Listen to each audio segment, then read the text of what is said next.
Welcome everyone to J by J's panel discussion on Shared Legacies, the African American Jewish Civil Rights Alliance. My name is Alexis Rodriguez and I'm the J by J Director of Communications and Operations. I'm thrilled to present tonight's panel discussion on Shared Legacies. The panel will also be taking your questions, so please avail yourself of Zoom's Q&A feature to submit your questions now and throughout the discussion. I'd like to take a moment to introduce our panel. We're joined tonight by Shared Legacies Director, Dr. Shari Rogers, who is a licensed clinical psychologist and social activist whose work encompasses movie production, writing, and education. Dr. Rogers is the president and founder of Spill the Honey, a Michigan-based nonprofit committed to advancing public knowledge of the Holocaust and the civil rights movement. Also on our panel is Dr. LaNitra Berger, an award-winning scholar, educator, and social justice advocate working towards making higher education accessible to low-income, first-generation, and minority students. Her scholarly interests are in art and social activism in the African and Jewish diasporas. Dr. Berger is the author of Exploring Education Abroad, a guide for racial and ethnic minority participants, among other works, and is the instructor of the Intersections of the African and Jewish Diasporas course at George Mason University. Our third panelist, Dr. Marc Dollinger, holds the Richard and Rhoda Goldman Chair in Jewish Studies and Social Responsibility at San Francisco State University. He has served as a research fellow at Princeton University, as well as Bryn Mawr College, where he coordinated the program in Jewish Studies. Dr. Dollinger is the author of 4 scholarly books in American Jewish history, most recently, Black Power, Jewish Politics, Reinventing the Alliance in the 1960s. Finally, our fourth panelist and moderator for this evening, Rabbi David Saperstein, was designated by Newsweek magazine as the most influential rabbi in America. Long an advocate for civil rights, he served for 29 years on the national board of the NAACP and for 35 years on the executive committee of the Leadership Conference on Civil and Human Rights. He has also served for 40 years as director of the Religious Action Center for Reform Judaism and from 2015 to 2017 as the U.S. Ambassador at Large for International Religious Freedom. With that, I'll pass it to Rabbi Saperstein. Thank you all for joining us.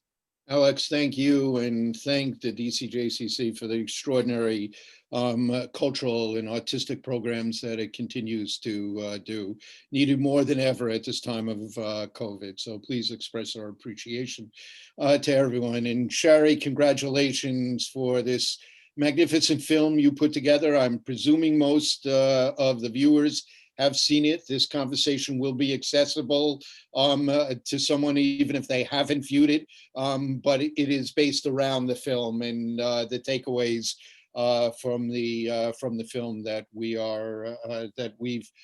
most everyone has had a chance to look at. And it couldn't be more timely. There's an interesting language problem here. We always referred to the underlying question that the film addresses of the relationship of the Black and Jewish community and about the status of Black-Jewish relations. But even that language has become challenging and complex with a growing number of Jews of color, of African-American Jews included in that cohort. Talking about the two communities as somehow they are discrete, separated communities that have to think separately when there are Jews of color playing increasingly important roles in Jewish life is itself an interesting challenge that we have. And maybe we'll come back to that in a little bit. I simply wanted to ask Marc Dollinger, I'm going to start with you, and then LaNitra Berger to just give us your take on the film. Marc, you have been, for the people who are watching, you should know that Marc is really one of the leading American Jewish historians at this time. And the book that you did with Gary Zola, the American Jewish Archives, the American Jewish History, a source reader, has become a standard in a few years that it's been out. And for all of that, we're deeply in your debt and delighted to have you with us tonight, Marc. Thank you so much. I'm honored to be here. And what I'd like to do is put some context around the film and start with the definition of a hero. I define a hero as a person willing to risk their power, their privilege, their health and safety for the benefit of another. And what we saw in Dr. Rogers' film were a whole lot of heroes, because each and every one of them was doing that each and every day they were involved in the movement. We also know that white Jews were disproportionately represented among the white civil rights workers, and that this is a really impressive story. And I'll just say, I like teared up a few times, when I saw the film, and the notion that you brought the children together of some of the activists, to me was also truly inspiring. My academic work actually puts this film into a larger context. I'm interested in the question of historical memory. It turns out that what we remember happening in history and what actually happened in history can often be different. So even though we see in the film those Jews that participated and risked in order to bring justice, most Jews did not actually participate. And we heard in the film a lot about Southern Jews, right? Southern Jews faced such a profound fear of violence, and the film talks about the temple bombing, of course. So they rarely took an active public role, and when they did, it was at great risk to themselves. Northern Jews were living in white segregated neighborhoods and schools at the same time this was happening, even though there were no Jim Crow laws requiring it. So that is kind of a creative tension. In the 1950s, when this movement began, Jews were joining the white mainstream for the most part, but Blacks still faced systemic racism, and the social status of their communities, diverged. Really, at the same moment they're coming together in the film, there's a lot that's bringing the two apart, and that created tension. So I argue that the Jewish leaders who were featured in the film, and this is in my most recent book on Black Power, they understood systemic racism.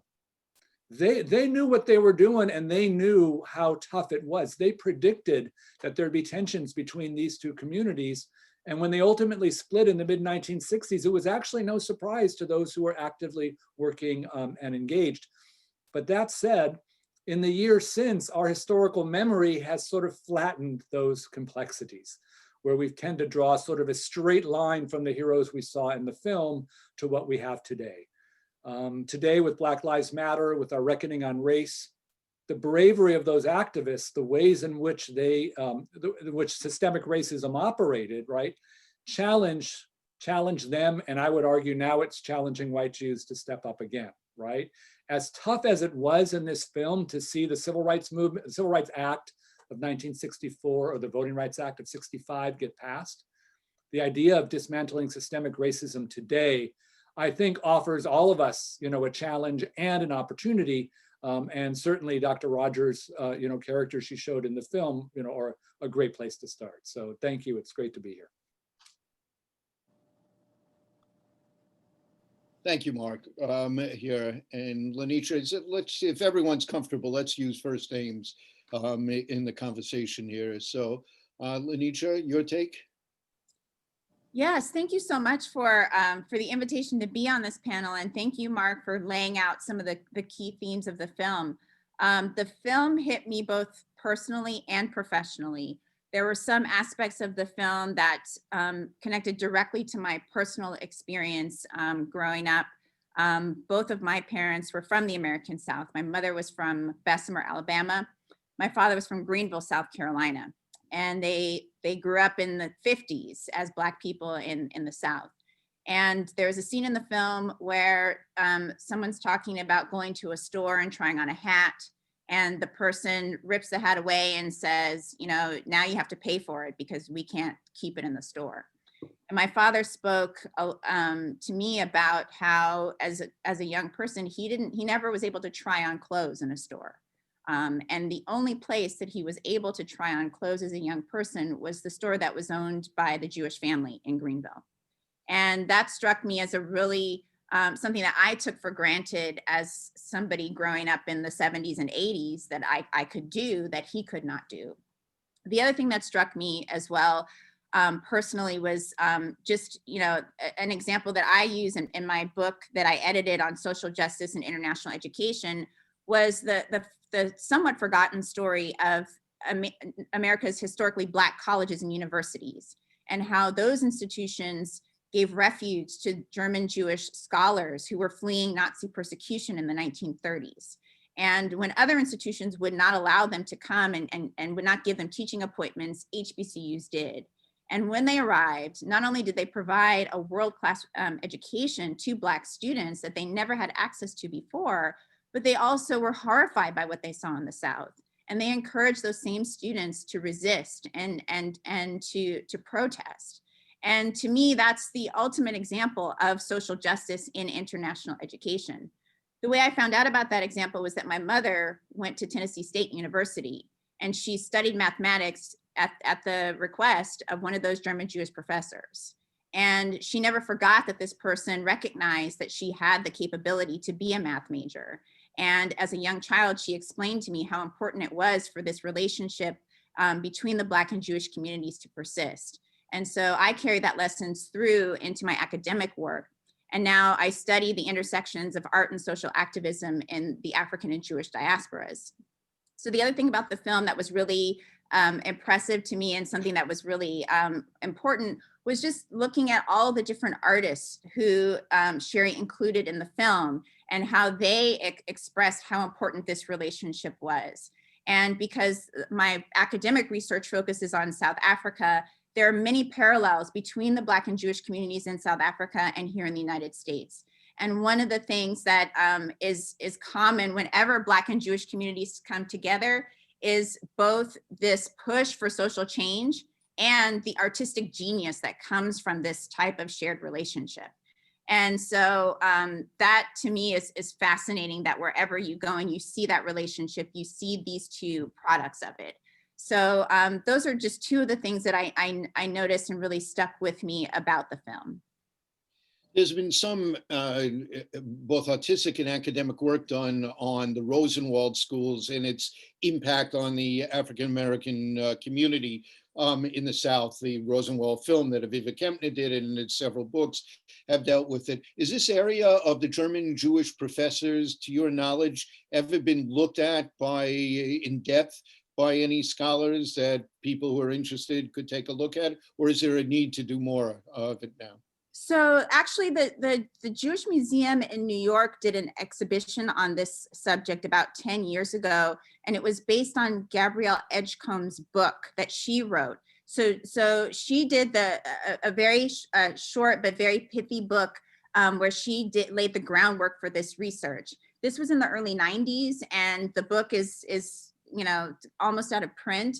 But I really hope that people revive this story now as we think about these social justice issues, because so many people benefited and learned from these professors. They were in a variety of fields, and many of the Black luminaries that we know now are directly connected to having instruction from these professors. So to me, I think this is a story that we need to tell and retell over and over again.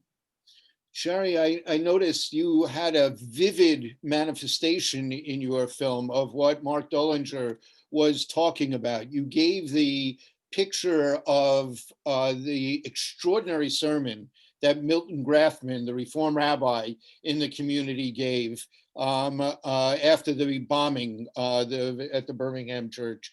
And it was as powerful a statement as you could have. And then just seconds later, you showed the story of the Birmingham jail letter that Martin Luther King wrote in response to clergy who had said, who had tried to ask him to step aside and not come down and impose his views on the community. And you scroll down, and if people look carefully, they would have seen Milton Grafman's name right in the letter. So you have, Mark, that paradoxical tension that you saw, I thought, captured vividly in that moment in the film. Here, so Mark, you come from San Francisco State here. I want to jump from the past for a minute to the contemporary times to look at some of the comparisons where we are today. There have been on a number of college campuses tensions between the African-American student body and the Jewish student body, whatever their color may be. And it has manifested itself in San Francisco State with some of the claims about anti-Semitism, the lawsuits that happened over that, et cetera. Can you reflect on the experience at San Francisco State through the prism of the issues raised by the film? Sure, thank you. You asked about 5 really good questions in there. So first I have to say, actually, when we're talking about the Black and African-American populations in San Francisco, the story going on now is actually the story of an ever decreasing population in the city of San Francisco. And this is due to escalating housing costs and costs of living. And it's something I know that my university is very concerned about.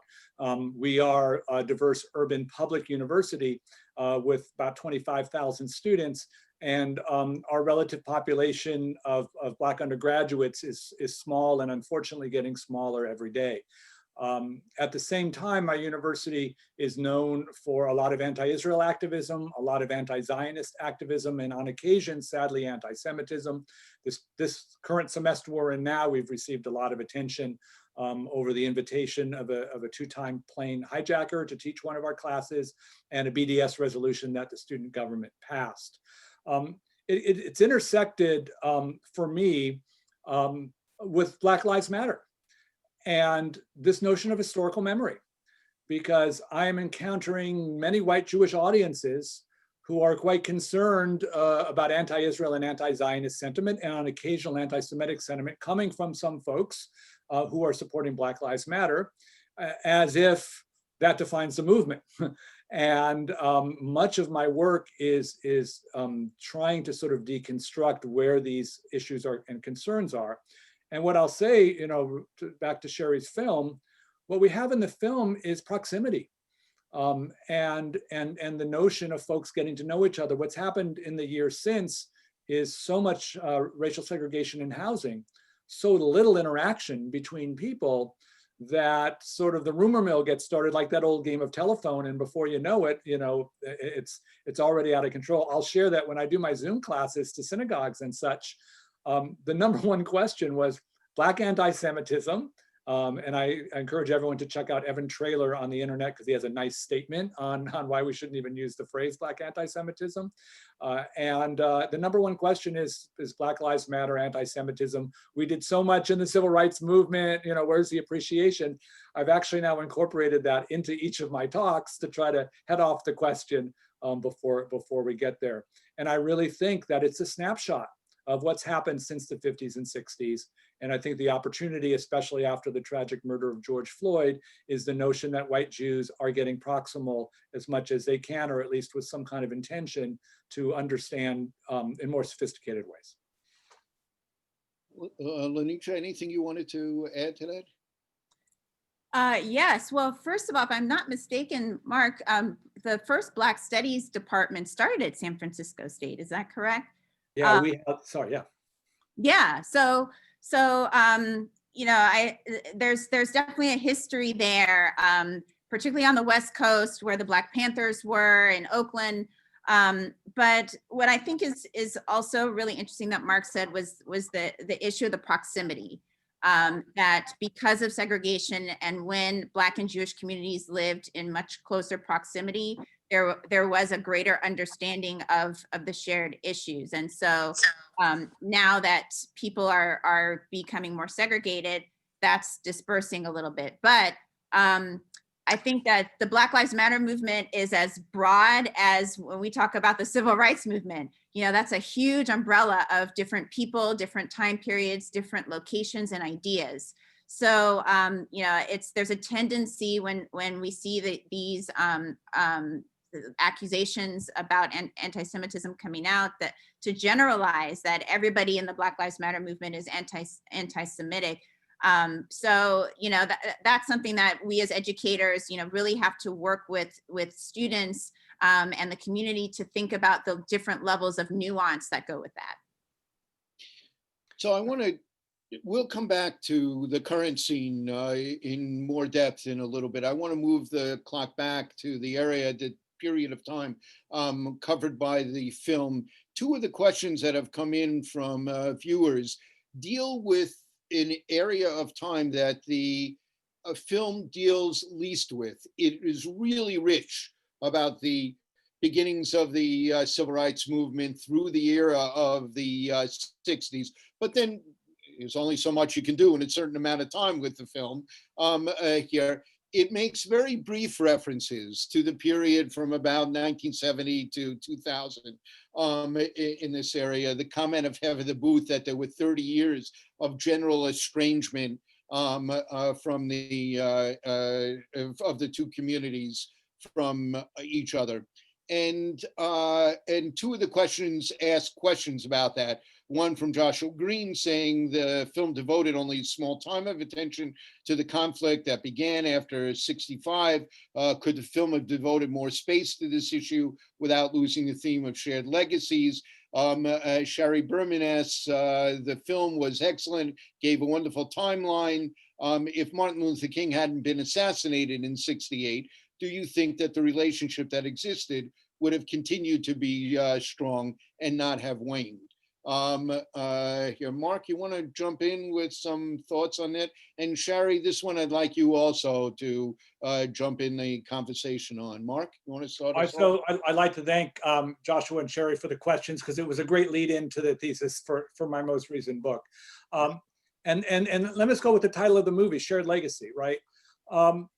There's this concept of sort of kumbaya, right? Heschel and King marching arm in arm, and how great things were. And it was all ruined in the mid-60s, right? With the breakup of Blacks and Jews and the rise of Black power.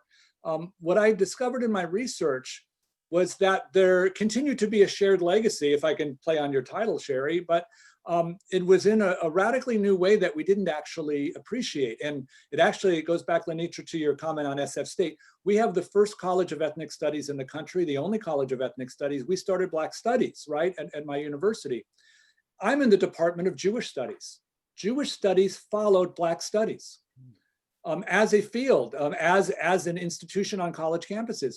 Were it not for Black scholars arguing that there needed to be focus on understanding the Black experience, Jewish scholars would not have gotten that idea for themselves.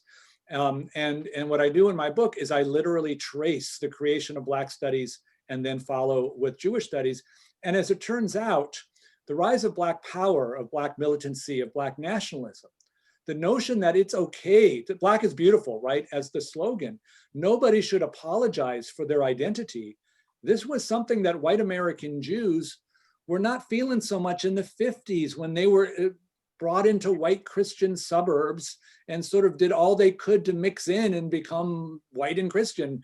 I tell the story in an earlier book that when the Jewish kids were told in the public high school to sing Christmas carols, and the Anti-Defamation League called the principal, you can't have Jewish kids sing Christmas carols. The Jewish parents called the ADL and said, stop it. We work so hard to get our kids included in this, don't separate them. So I argue that the breakup of what we see as a breakup of the Black-Jewish alliance was really a realignment into an identity politics era where American Jews fought for Soviet Jews, became involved in American Zionism, became much more religiously traditional. The college kids wouldn't eat in their parents' home anymore because it wasn't kosher or wasn't kosher enough. Jewish studies followed Black studies. And what I argue is, even though there was not proximity, and even though they were not marching arm in arm, Jews and Blacks were actually on the same strategic page of identity politics. And if I can just, Rabbi, add one last thing, the protests that have occurred in this country in the past few months has really been, I think, the first time we have proximity between, white Jews and Blacks, like we had back in the 50s and 60s. And social media is informing this, and I think our young people are, because they're literally taking to the streets. So what we could be seeing now, and it's too early to tell as an historian, is we could see the shared legacy film idea that Shari brought into the film recreated now in a post-identity politics world. LaNitra, thank you, Mark. Very helpful. Yeah, so this is not a period that I study academically, but I'll put forward a bit of a thesis, and that the nature of the relationship certainly changed after the assassination of Dr. Martin Luther King. But I want to give more credit to people's individual experiences and their interactions with communities as well. And I see that what I learned from my parents as an example, that this shared legacy was alive and well and carrying on. They were not particularly politically active in any of these movements, but this was so crucial to who they were as individuals that they felt the need to impart these values onto me, and I impart these onto my son as well. So where they may not have lived on or have been fractured because of political disagreements, on an individual level, I think that they still persisted. Shari, you want to jump in on this question? Yeah, I will add, even politically, many of the Black politicians have very strong Jewish support. So even though there might have been waning in an area that that was discussed in the film, what wasn't discussed is the strong Jewish support of Black politicians. And also, Dr. Berenbaum talks about, that I didn't include in the film, that many Jews who didn't feel comfortable, kind of echoing Professor Dollinger about putting a kippah on and feeling comfortable sort of expressing their Judaism publicly, felt more comfortable to express their Judaism publicly because of the Black Power movement. And I'm hoping that, I said I'm from Michigan. There is an amazing, shared legacy story in Michigan. There's an amazing shared legacy story in Chicago and all over the country, that I think the firsthand eyewitnesses of the parents, the children, need to really recollect and document these stories, because it adds so much to our history and to the young folks that are really excited about this new formed sort of more proximal connection today. Let me add my own take on this as well here. The confluence of several factors in a very short period of time. The Black is Beautiful movement, the Black Pride movement, the Black Studies movement, all woven together, was a model not just for the Jewish community, but for many communities across America. It really changed everything in America in terms of, we sometimes talk about identity politics as a negative thing from some political angles. Others see it as a very positive thing. But back in those days, it was, I think, widely accepted that we're no longer a melting pot. We're some kind of tapestry or ceramic mosaic in this country. And there's something wonderful about having this kind of pride. And it came from the Black community modeling that for others. For the Jewish community, what intersected at exactly that moment was the Six-Day War. And that had an enormous impact in terms of instilling Jewish pride and connection with Israel in very deep ways. So all of that had a significant impact. But I lived through this era of that period of time that the hiatus supposedly happened. And my experience was really a little bit differently. Every single day on Capitol Hill, Blacks and Jews were working together on behalf of civil rights, against apartheid. Some of the leading figures on the Hill in the anti-apartheid movement, Harold Walby, Steve Solars, were visibly Jewish members of Congress. The Soviet Jewry movement, as you indicated in the film, Martin Luther King stood up. Bayard Rustin was a mainstay of the movement, but almost every Black member of Congress weighed in on the Soviet Jewry movement, standing by the side of the Jewish community. And day in and day out, all across America, Blacks and Jews continue to work together through the NAACP and the Urban League and Black churches, and even down south, the SCLC and the CORE. Jews never felt as alienated from that as they did from other groups who wanted to be able to to take control of their destiny in their own hands. SNCC and other groups in this regard. But they were working together for better schools and for better job programs and feeding programs and healthcare programs in communities across America. The Leadership Conference on Civil Rights, without ever having an ebb in the cooperative endeavor of large segments of the Black Jewish and Black community, Jewish community, continued its work for reauthorizations of the Voting Rights Act, for passing new the Fair Housing Act and the Americans with Disability. We all worked together on all of this civil rights legislation at the same time. So I think there's a bit of a paradox, two realities here. There was increased social estrangement. There was a feeling, you know, that when you have high expectations of each other, something happens like Crown Heights or something like that, or the debate over Hymietown and Reverend Jackson's comments, it all of a sudden explodes with an energy because of the expectations we have of each other. That wouldn't have happened had it been another key segment of the American community, I think. And that became filters through which people saw things, because the media put it on the front pages every time, and not the daily work that continued. It's one of the paradoxes of how you talk images, Mark. Images get shaped by the media and how it covers things. So I just wanted to toss out a slightly different narrative on that as well. And David, can I just add to that, since you work at the Religious Action Center, there's the wonderful Passover Haggadah that was created in the 1980s, A Common Road to Freedom, which is actually my family's Haggadah. We bound it and we use it.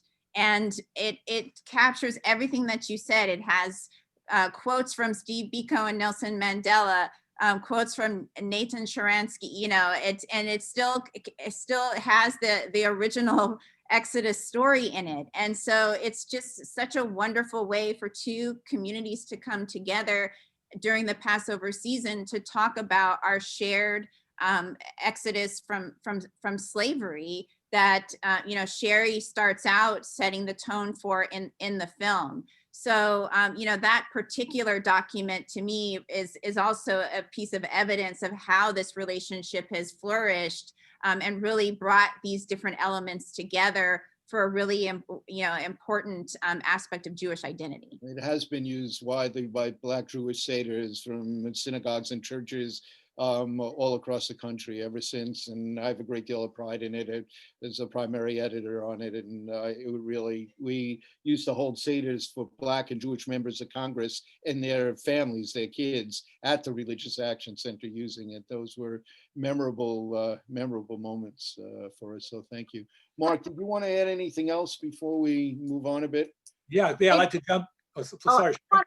I just say I wanted David just to talk briefly about his father and his contribution to the civil rights movement. I touch upon it a little bit in the film, but what I didn't include in the film is he had even a friendship with Stokely Carmichael. If you could just, you know, sometimes we think of these groups as being so apart and completely at odds with each other. And I think just your personal recollection and your father's recollection with Stokely Carmichael might add some interest to a discussion that most people don't know about. I really appreciate that. On Long Island, our town was a town that the NAACP, the state NAACP, used as their test case in New York State on de facto segregation because of what Mark talked about, the housing patterns. We had one high school fully integrated, no problems, one junior high fully integrated, no problems, 3 elementary schools, one of which was almost entirely Black, the other 2 of which were almost entirely white. And there was an effort to desegregate that. And my mother was one of the committee of 8 who led that. So this was very much part, in addition to the work they did that you talked about that in the film, with a group of religious activists who went to work with SNCC and lived down in the outside of Lowndes County doing voter registration in a very dangerous. One of the clergy students, Jonathan Daniels, who was part of that team, was actually shot and killed at that time in Lowndes County. So these were precious memories for our own family. So I'm sorry, Mark, were you going to? Oh, yeah, sure. So there's been a couple sort of loose ends I wanted to sort of make comment on. And first, and this is kind of a sad historical reflection, but there was a question that we didn't answer on whether the assassination of Dr. King would have made a difference. Of course, it would have made a difference because he was Dr. King. That said, and I'm not a scholar in African-American history or historiography, but from what I've been reading and how it relates to my work, you know, there had been internal divisions in the civil rights activism in the Black community, of course, you know, prior to King. And there was a, you know, well, there's a lot of literature now to what extent was King and Stokely or King and Malcolm X actually more different than one another. I think it's safe to say that regardless of King, there would have been the split as it occurred. And that sadly, you know, I think that by 68, the time had passed. David, on the question on the 6-Day War, I actually argue that American Jewish response to the 6-Day War was so intense that even Jewish leaders were surprised how enthusiastic young Jews were about Zionism. And I actually trace that to Black nationalism. That if these young, progressive, liberal, social justice minded folk were all involved in civil rights movement, and then in the mid 60s kind of felt like this is not the place for white people anymore. And then Israel has a dramatic victory in less than a week. It sort of was the perfect victory at the perfect time for this group of people. So, so I credit Black power with the increase in American Zionism. The Soviet Jewry movement, a third of the Soviet Jewry activists were trained in the civil rights movement. Right. There was a literal connection between civil rights and Soviet Jews. And what's fascinating to me about Soviet Jews, this is the first time Orthodox Jews were taking to the streets in civil protest for anything that it would seem. And with David's experience on Capitol Hill, I know you know that Soviet Jewry used anti-communism as their political tool to gain support. So on the one hand, they were becoming more Jewish by arguing for Soviet Jews, but on the other hand, they're playing their Americanism, their anti-communism to get support with Jackson Vanik, you know, in the US Senate, which I think was pretty much near unanimous. And just finally on Passover, what a great subject of study to look at this question. And I'm forgetting the name of this play, but we had it at a local community theater, and it was a Southern white Jewish slave-owning family in the antebellum period having a Passover Seder served by African Americans in slavery as they were reading through talking about freedom and redemption, right? And I was on a panel afterwards, you know, with some of the actors and with the director to sort of talk about the tensions of sort of how the white American Jewish experience and the Black experience goes. And a colleague of mine was way back in the day the head of a statewide Black Jewish alliance, which he told me meant he got invited to a lot of Passover Seders. And he was saying, look, if I have another white Jewish person tell me they know what it's like to be a Black man in America because we were slaves in the land of Egypt, he said, I'll scream, you know? And I use that story to say, we have this moment, I think what David said, the paradox, right? We have the moment where there's things that we have commonality that bring us together, and there's fundamental difference. And I think that's really where we're struggling. Can I just add that Dr. Susanna Heschel talks about the week after Dr. King was assassinated, was murdered, he was supposed to have Passover dinner at the Heschel home. So she tries to envision like what that would have been like. And Rabbi Dresner, who of course, talks about how Dr. King used to tell him that he envisions his Black community feel empowered by their history of slavery the way the Jewish people did. So he really appreciated the idea that this history didn't live in the past, that it was used to empower the Jewish community, and he wanted that so much for the Black community.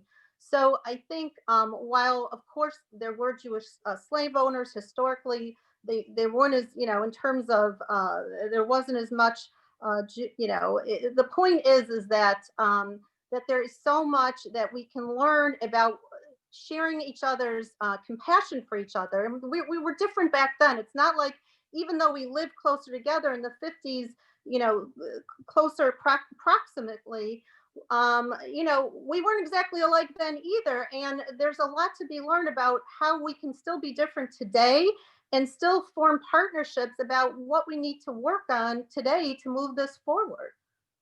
Just a quick vignette about the power of the Passover image here. LaNitra's comment about our Black Jewish Seder, the Common Road to Freedom, evokes it.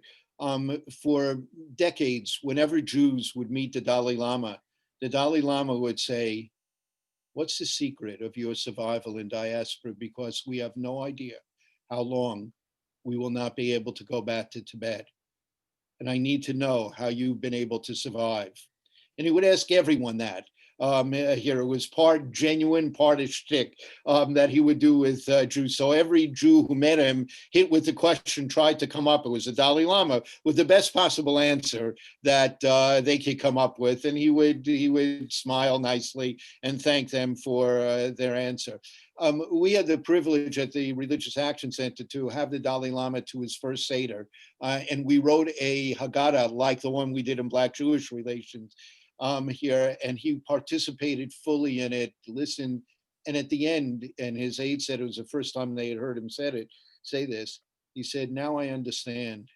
I begin to understand how you have survived all of these millennia in exile." Here, so the Seder is a powerful, powerful image.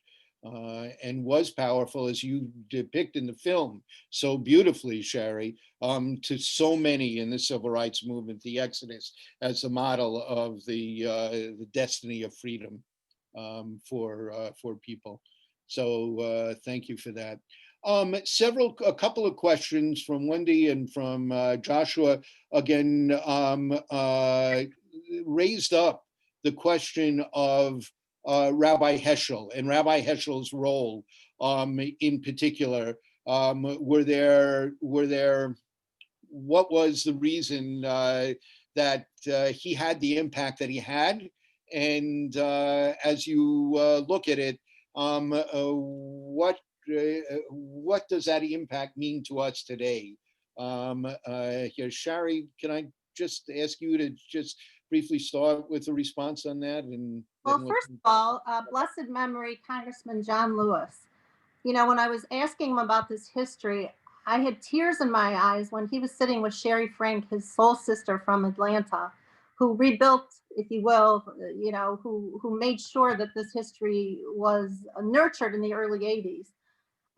He said that right now, this is before he passed away, obviously, he said, we are all living in fear. And he has to envision if Dr. Martin Luther King were alive today, and if Rabbi Heschel were alive, they would be pulling together for those generations yet unborn. So for me, that sort of gives us a roadmap symbolically of that he understood very well the importance of that relationship to so many Jews and to Blacks and to both of our communities, and Black Jews, of course, and Jews of color and African-American Jews, this symbolism of this soulmate understanding the importance of having compassion for each other's histories and how we can use that pain and overcoming to work on issues today. So I think he's the best one that gives us the roadmap. Mark, let me just ask you to comment on that, but also just to add, Joshua Green came back with another question saying, you know, Heschel was a conservative rabbi. What about the other streams? And lifted up many Reform rabbis, and Al Vorspan was featured in the film, major lay leader in terms of this. What's your sense of where the different streams of the Jewish community were during the civil rights movement? Yeah, thank you. This is really tricky. And first of all, Heschel, conservative movement, not conservative politically. I just want to make sure we understand when we're speaking a little inside baseball. So this is where historical memory becomes really important. Rabbi Abraham Joshua Heschel was a member of the faculty at the Jewish Theological Seminary in New York at the time that he was active. He was all but excommunicated by his own rabbinic colleagues for making the decision to fight for civil rights and later to fight the war in Vietnam. This is where historical memory becomes tricky, because all of us now, of course, recognize and appreciate Rabbi Heschel for being a hero and for leading, literally. I think it's important to know that in that moment, he was not perceived the way he is perceived now. And that, in my mind, makes him more heroic, because it's a whole lot harder to do something you know is right when everyone in your peer group is telling you you're wrong. So once we line that up, it actually leads us, and this goes to Joshua's question, to a much more challenging observation. And that is, if Judaism, as a religion of social justice, of tikkun olam, as we call it now, mandates Jews to be engaged in justice work like civil rights, we would have an expectation that the Orthodox community would have been the most engaged in the Shared Legacy project. It turns out there's almost no Orthodox Jews to speak of, you know. And even in the conservative movement, Heschel was the big one, and there were a few others. Of course, you talked about the group that left the Rabbinic Association conference early. Denominationally, most were Reform.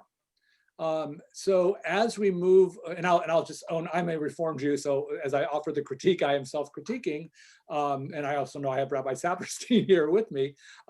As you move away from normative halakha, from Jewish law, there is more space to be open to a universalist vision that justice is a Jewish concern when it comes to civil rights. And to be most honest, most of the heroes that went south were not going with Jewish organizations. They were going with secular or Black-led civil rights groups. Many of them were leftists, socialists, and even a few communists. So there was actually an inverse relationship between level of identification affiliation religiously and their political views. One can argue that if you're a Jewish socialist, you got your Judaism with your mashed potatoes, and even though it wasn't religion, you're still Jewish. That led one of my colleagues to say that when it comes to Jewish leftists and civil rights, a rejection of your Jewish identity is in fact an affirmation of it.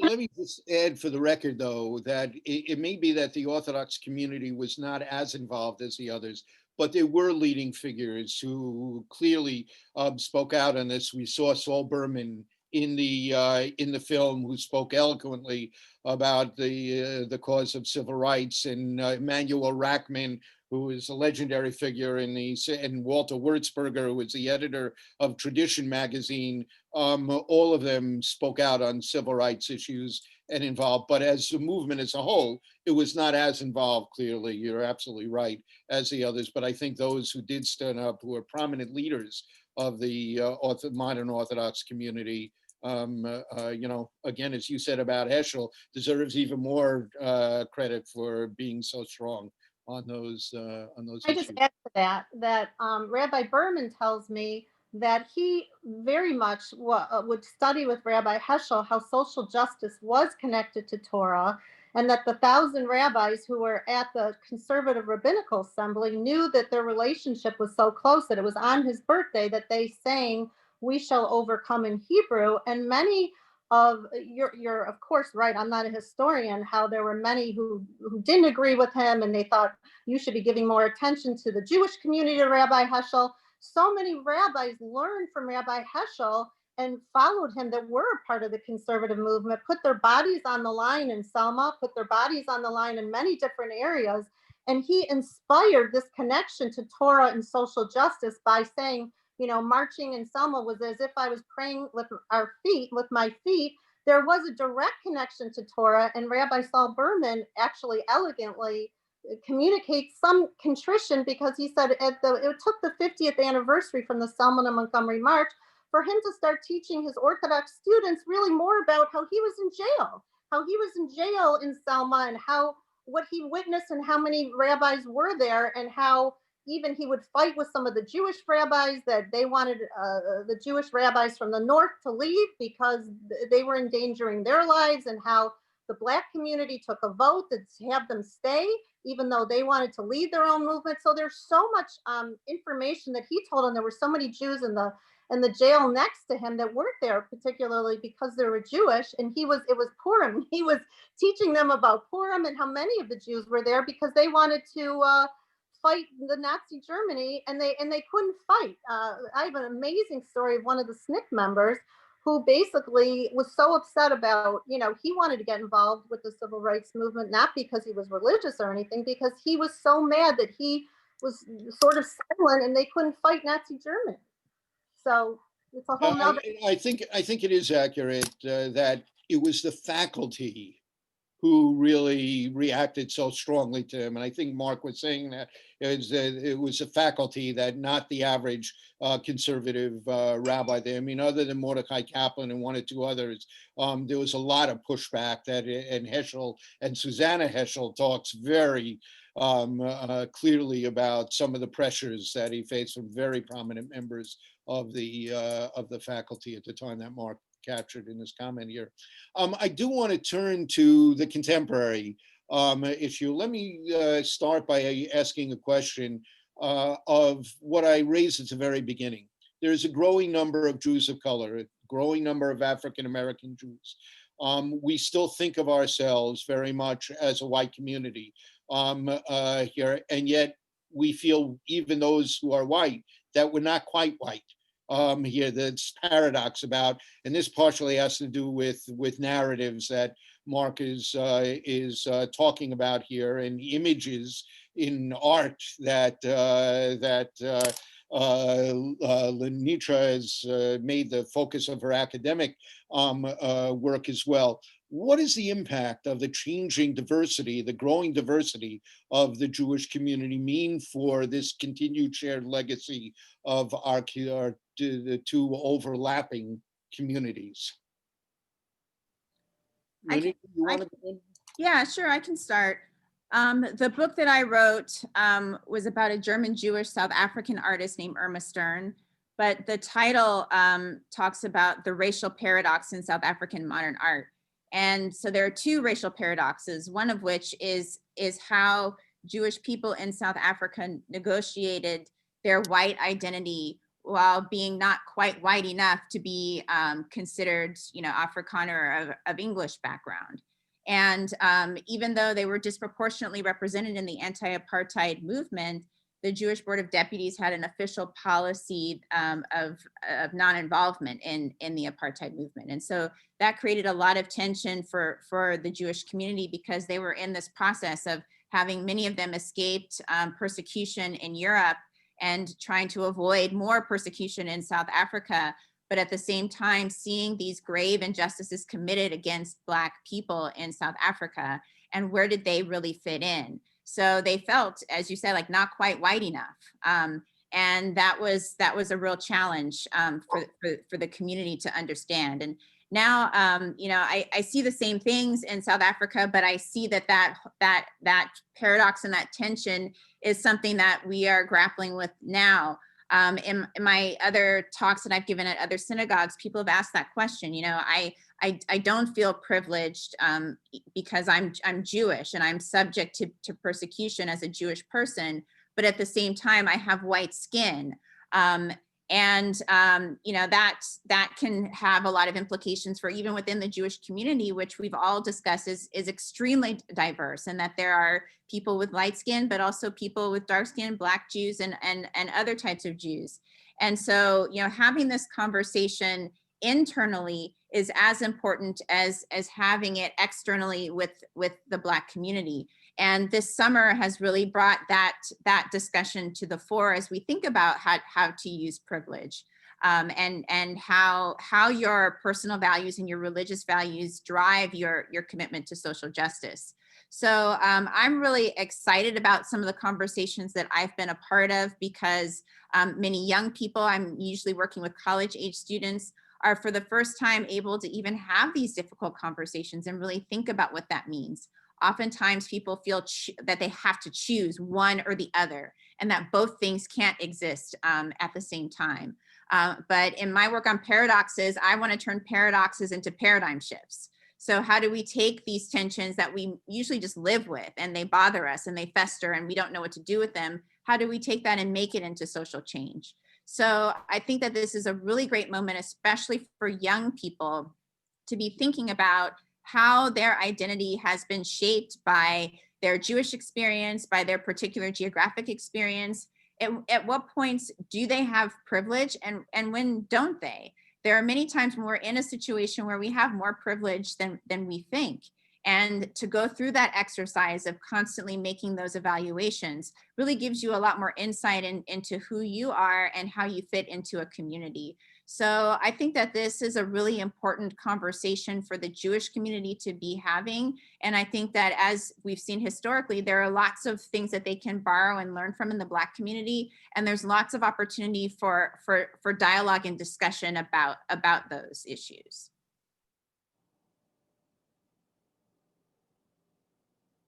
On one foot, as we say, is it your perception, no one can speak for the whole Black community, obviously. Is it your perception that there is a growing awareness in the Black community of the growing diversity of the Jewish community, or not really yet? So in my conversations, I would say that it's growing because there is a much more diverse Jewish community in the United States now, and with the internet and with our ability to have exchanges with people in other countries very easily, I think that awareness is slowly evolving. As you all know, many an NAACP chapter has been split over whether to side with Jews historically or to side with Palestinians, because Palestinians are seen as brown people or people of color. And now I think people are really starting to look at how Jewish people within their communities are treated as when they are people of color, and Ethiopian Jews and other African Jews. So I think it's a growing area of knowledge. And as people are really exploring and becoming aware of this global dynamic, and specifically, since the focus of this summer has been the global movement against anti-Blackness. So you can be a Jewish person, but if you are a Black Jewish person, you can experience anti-Blackness. And so how do you think about that in a global context? So it's a new discussion, but I think that it's quickly gaining momentum. Very insightful. Thank you very much for that. Mark, you may have the last word in this. Before I'd like to get Shari in for a couple of minutes at the end, but we have only a few minutes left. Same general question to you. I do note that it was an anonymous question, building on exactly what LaNitra had said just a minute ago. BDS supporters and others who are concerned about the intersectionality of identity politics often leave Jews out of that. How should we think about that? It ties in with this question. Just a couple of minutes of response, Mark, on this. I know. Okay. Yeah, sure. So I'll get to the intersectional in a moment. First, on Jews of color, the American Jewish community is already diverse. Our best estimate is 12 to 15% of American Jews identify as Jews of color, though we don't know if that's right because the demographic surveys have not actually been sensitive to asking the right questions over the right time, and they're working on that now. So the challenge is that Jewish organizations don't reflect 12 to 15% Jews of color when you walk into them. So really what's happening now is a recognition of existing diversity. And of course, I think we're going to be more diverse over time. Here's its implications, I think, around the themes of the film. Black-Jewish relations as a phrase is now contested, because to have Black-Jewish relations, Jews can't be Black. And if you have a Black Jew, then the whole notion of Black-Jewish relationship as an internal thing, right, is problematic. So there is an assumption of Jewish whiteness, even in the most basic language. And of course, I use it all the time when I try. Ilana Kaufman is a friend of mine. She's the founder and president of the Jews of Color Initiative. And we happened to be having lunch, and it was actually at the 50th anniversary of the Selma March, because we were talking about it. And she took me to task for my book, which was almost ready to go into print. And she said, you wrote 200 pages on Blacks and Jews and not a single page on a Black Jew. And I gave her every defensive response I could. And she came back with this. And I think this is actually the lesson that I think from Shari's film as well, which is, I was arguing how much of Jewishness is Americanness, how much was the 60s, how much was Black power, And she said, go back and reread every one of your chapters and ask yourself the question, how much of Jewishness is presumed to be whiteness? And how much would a Black Jew reading that history through their lens have an entirely different chapter to write? Because in fact, there's an implied assumption about Jewish whiteness before we even begin to analyze the stories. And I thought that that was very powerful. I actually made that lunch the epilogue of the book to honor it. And then to get to this question of intersectionality, this is a case where white Jews are actually existing as powerful and powerless simultaneously. Maybe we got the paradox that LaNitra was talking about, that when white Jews walk into white spaces, we pretty much enjoy a lot of privilege. And sadly, as we know from white nationalists and from Pittsburgh and Poway, will never fully be considered white. And then feeling all that we know about ourselves and we're a minority and we face persecution and anti-Semitism, we walk into black and brown spaces and we walk in the door and they're like, the white people just walked in, right? Because as much as we will be in solidarity and allyship, we're still going to enjoy the privilege of whiteness. So this notion of intersectionality, by the way, it plays for white Jews too, because we are also intersectional. And the way it's working with BDS, and I think, we mentioned before about the NAACP chapters sort of splitting on it. This is the challenge, and I'll just close by saying this is an opportunity for white Jews, because even though we will never feel fully accepted as whites or as non-whites because we're in that liminal space, this gives us the opportunity to move back and forth between those spaces in ways other American groups can't. And I think that is what is to be leveraged to bring change. Very interesting. Shari, I'm going to give you the last word in our very rich conversation that we've had here this evening. What's your reaction to the conversation and your takeaway in terms of the film? Well, first of all, I'm so honored to have this esteemed panel. I was in awe making the film, interviewing the people that I did, and I'm in awe every time I'm on a panel. And I just hope, what I think the film is having is the film is becoming an event to bring communities together to have these courageous conversations. And I think now is the time to talk about this very issue. I know that we have ambassadors now, young folks all over who are so excited that didn't even know on both sides, didn't even know this history. And even including what I didn't include in the film is Black Jews that were involved in the civil rights movement, like Chuck McDew, who was one of the co-founders of SNCC, who was Jewish and Black, or Ephraim Isaac, who came from Ethiopia and who was the founder who fought for African studies at Harvard University. He was Jewish. And he said the Jews were very involved, and he actually taught Malcolm X at Harvard. I mean, so there's so much nuance that I think we still need to uncover. And I think this is just the beginning. And I'm so excited and honored by this. And I just think we are craving connectivity. And I think that looking at this history can actually, inspire us to continue on this important struggle today about how we can work today to continue our fight for civil rights.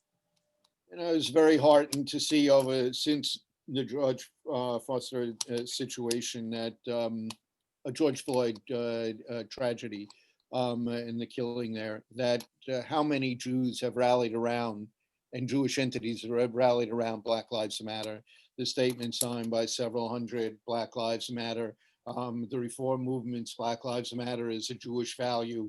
All of these really show a willingness to come together to confront structural racial injustice in this country. And I'm very heartened by the conversation here, pointing out that the past can give us a platform to work together in the future, to respect the differences, as well as a place that the various communities represented by the Venn diagram of Blacks and Jews in America can mean to what a post-racial society can be, and how we can walk together on a path to try and get there. This is an extraordinary moment in history. You captured another extraordinary moment, and I hope we can rise to the occasion with the heroes in both our communities at this time, the way in the 60s, the 50s and 60s, people from both communities rose together at that time. to work together. Thank you. I've learned a lot. It has been absolutely fascinating. Again, I thank the DCJCC for having made the film available for people to watch. You can still watch it, and for making this conversation possible. Thank you all, and good night. Thank you, JCC. Thank you. Thank you.